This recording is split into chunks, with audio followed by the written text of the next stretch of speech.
Assalamualaikum warahmatullahi wabarakatuh. Salam sejahtera untuk kita semua. Pada pembelajaran kali ini saya akan mencoba menyampaikan landing point modul manajemen bisnis. Bisnis adalah sebuah organisasi yang menyediakan barang atau jasa untuk mendapatkan keuntungan. Keuntungan inilah faktor utama yang membedakan organisasi bisnis dan non-bisnis. Sedangkan profit adalah selisih antara pendapatan dan biaya dari sebuah entitas bisnis.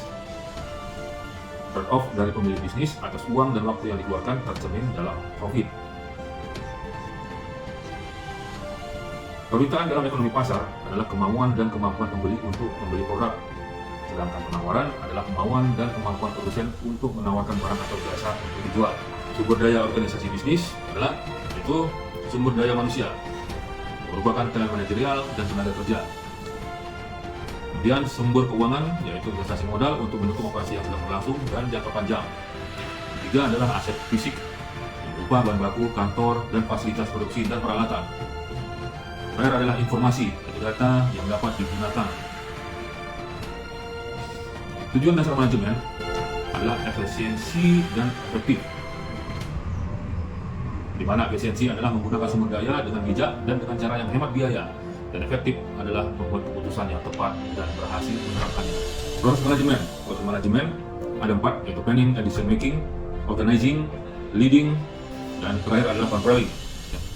Jadi dengan proses manajemen ini, kemudian input yang dari SDM, sumber keuangan, aset fisik, dan informasi diproses melalui proses manajemen yang terdiri dari planning and decision making, organizing, leading, and controlling, yang bertujuan untuk mencapai suatu tujuan yang efisien dan efektif. Manajer adalah seseorang yang tanggung jawab utamanya untuk menjalankan proses manajemen untuk mencapai tujuan.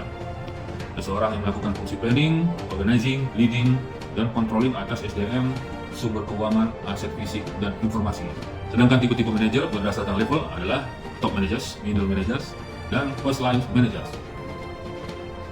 Manajer berdasarkan area adalah manajer marketing, financial managers, operations manager, human resource managers, administrative managers, dan other kinds of managers. Seorang manajer harus mempunyai managerial skill, yaitu seperti technical, interpersonal, konseptual, diagnostic, communication, decision making, dan time management. Dan setelah planning, maka langkah selanjutnya adalah menyusun anggaran. Dimana kegunaan anggaran adalah menyelaraskan dengan rencana strategis, koordinasi bagian dari pertanggungjawaban sebagai dasar evaluasi kinerja. Kegunaan anggaran ini adalah termasuk juga dalam salah satu jenis dari planning. Anggaran merupakan rencana tertulis mengenai kegiatan suatu perusahaan yang dinyatakan secara kuantitatif, umumnya dinyatakan dalam satuan uang untuk jangka waktu tertentu. Dan manajemen untuk mencapai tujuan dan rencana dalam bentuk angka-angka. Komponen anggaran operasional adalah anggaran pendapatan, anggaran biaya produksi, beban SDM dan administrasi umum, dan beban penelitian dan pengembangan, intermediate problem solving and decision making. Yaitu manajer dan berpikir sistem. Organisasi itu adalah sebuah sistem, yaitu kumpulan unsur-unsur yang saling berhubungan, saling bergantungan, saling berintegrasi dalam mencapai tujuan. Di mana seorang manajer harus berpikir secara sistem. Seorang manajer juga harus membuat keputusan pada kondisi risiko dan ketidakpastian, di mana ada certainty, risk, uncertainty, dan konflik. Yang ketiga, menganalisis situasi dan masalah.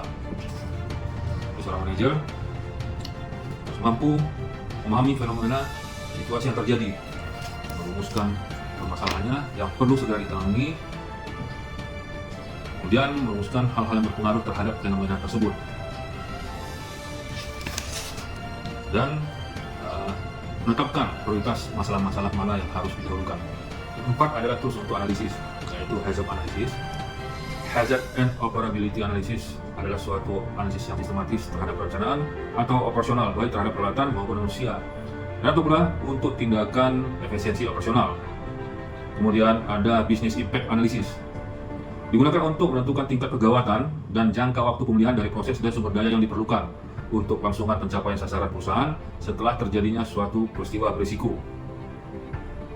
Business impact analysis menunjukkan saling ketergantungan dan interaksi antar proses bisnis baik internal maupun eksternal, terutama terkait dengan rantai pasok produksi.